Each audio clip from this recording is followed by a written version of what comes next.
In a rare instance where USC is an afterthought, the Trojans head out to Boulder, Colorado, where they look to keep their flawless streak against the Buffaloes intact. The national media will tell you that this is a huge game with major implications. They're lying. This is a game that has USC favored by more than 21 points. If you take the hype out of it, at its core, this is a game that USC has the advantage in every category. The only thing we truly have to worry about is Shiloh Sanders trying to fight our head coach. So coming up next, we meet the Buffs. It's Lincoln Riley, it's Deion Sanders. Let's go.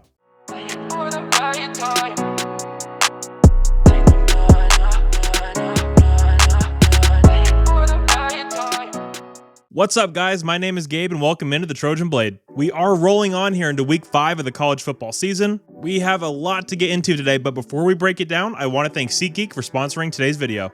SeatGeek is a ticketing service that takes tickets from all across the web and puts them into one very easy to find place. They even rate every single ticket on a scale of 1 to 10, so you know if you're getting a fair deal or not.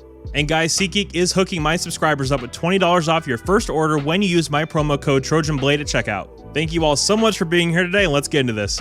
Alright, so before I go any further, I do want to say something. If you follow me on Twitter, you know how I feel about Colorado. I'm not a fan in any way, shape, or form, but when I do my research on these videos, I watch film with no volume. The logo on the side of the helmet does not weigh into what I write down on my notes. What I see is what I see.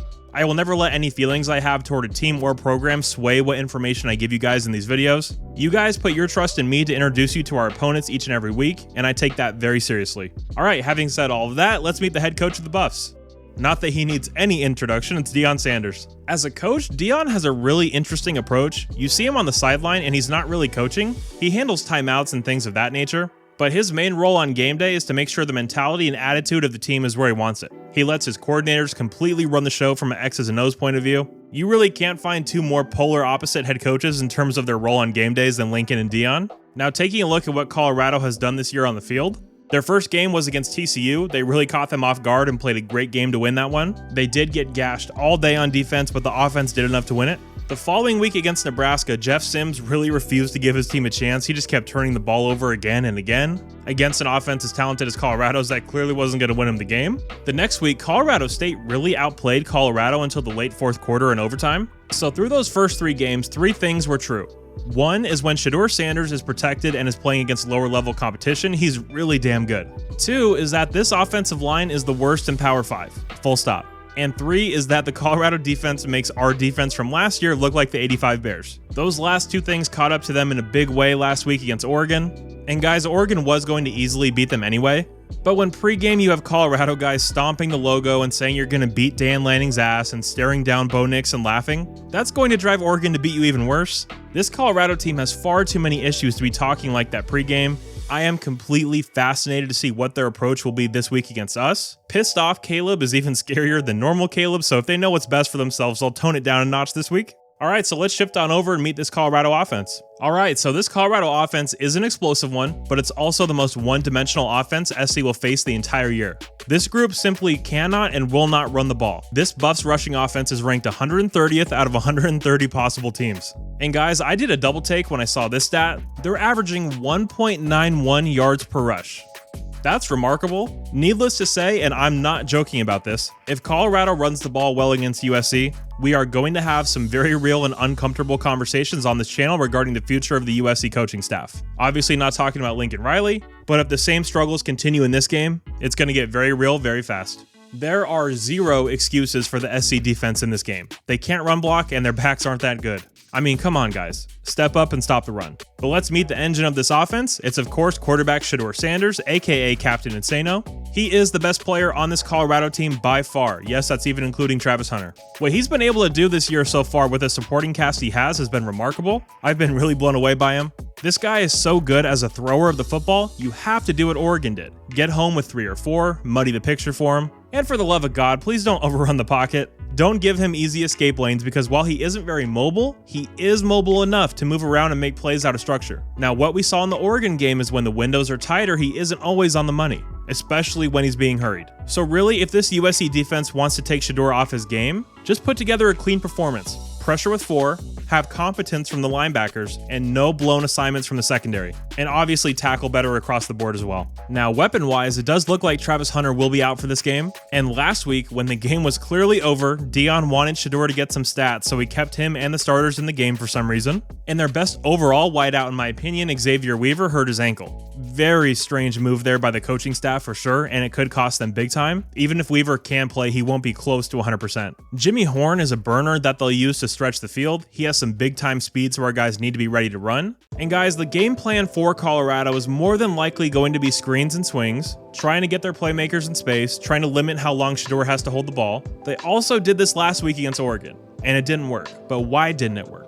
Because Oregon tackled very well. If we don't tackle well, they could put up some serious yards on this SC defense. So we have to play instinctive, we have to play confident, we have to play brave. Get out there and make your tackles. Another weapon to watch out for is junior tight end Michael Harrison. He is only listed at 6'3", 215, which is kind of crazy, but he has shown to be a reliable target in the pass game. So for the love of God, let's see some Rajon Davis in this game, please. I'm sick of being told how much he's going to play and how important he is. Play the damn kid. Now, talking about this Colorado offensive line, oof, this group is rough. The tackles aren't athletic enough to play outside, the guards aren't strong enough to play inside, and the center is just a mediocre player. So Joel Klatt actually brought up an interesting point this week. Our pressure rate is actually higher when we don't blitz. In other words, Grinch, don't overcomplicate things. Rush 4, drop 7. We do not need to blitz as much as we have been, not against this offensive line. We're getting pressure anyway. This offensive line is not going to be able to block our guys. Keep it simple. So some numbers here before we move on to the defense. This is the number 46 first down offense in the country, number 57 total offense, and this is the number 5 passing offense in the country as well. So overall, good quarterback, a few good weapons, the rest of it stinks. We have to play better defensively. No excuses this week. You're by far the better unit. Go show it. All right, so now let's meet this Colorado defense. So in my opinion, Nevada and Colorado are in competition for the worst defense we'll face this year. This Colorado group, as pointed out by Bud Elliott on the Cover 3 podcast, is primarily made up of FCS guys and former scout team players. Aside from Hunter, who again isn't playing in this one it seems, this defense is not talented at all. This is also an incredibly undisciplined group. They've gotten multiple personal fouls in every game they've played up to this point. This group as a whole can't stop the run. They just can't. Every single time Oregon ran off tackle last week, it seemed like they were giving up 9 to 10 yards a pop. And man, this team can't tackle very well either. They actually only have 5 more missed tackles as a team than we do, which is kind of sad. But Cameron Silver-Craig, who's a defensive back for the Buffs by himself, has missed 11 tackles, missing nearly 40% of his overall attempts. That's just wild. And guys, I don't even want to really dive into specific guys on this defense. Against Oregon, everything was so open. Colorado wasn't even remotely competitive in that game on either side of the ball, but particularly on defense. I don't think our offense is going to have any problems dropping 50 in this game. And scheme-wise, last week against Oregon, Colorado rushed 4 and dropped everybody else. It's very clear what their goal was. Don't give up bombs and limit the QB run game. That conservative approach won't work on us. Caleb is too patient. He buys time unlike anyone I've ever seen. So if they just sit back, Caleb's going to kill him. I mean, to be fair, I think Caleb's going to be unstoppable regardless of what they do, but still. And I would expect us to come out and run it early and often. Make them prove they can stop it. Marshawn Lloyd should be in store for a huge day. All right, so before we get into G's keys, here's some numbers about the defense to help paint the picture for you a little bit. This is the number 15 red zone defense in the country, 121st rushing defense, and number 113 scoring defense. Oof. All right, guys, now it's time for G's keys. As always, we start with the offense. So the first key I have here is have a fast start. You saw what Oregon did last week. They came out early and got up 13-0. That forced Colorado to start panicking and having to throw the ball on every play. If we get into that situation, this game's probably over. So come out, score on our first 3 or 4 possessions, put this game away early. My second key, I just touched on it a few minutes ago, run the damn ball. We could have put Arizona State away very early last week if we just ran the ball more. Marshawn Lloyd in the Trojan run game was unstoppable, but Lincoln got very pass happy. He even admitted post-game he should have ran the ball more. So don't make that mistake again. Give it to Marshawn Lloyd, give it to Austin Jones, give it to Quentin Joyner, run the damn ball. All right, third key here is avoid 3rd and long. This is obviously a key every week, but this Colorado defense, for all its faults, has proved to be very opportunistic. Sounds very familiar to USC last year, but don't get into those high pressure situations. Keep it 3rd manageable, and ideally just don't get to 3rd down at all. All right, now moving over to the defensive keys. The first one is pressure with 4.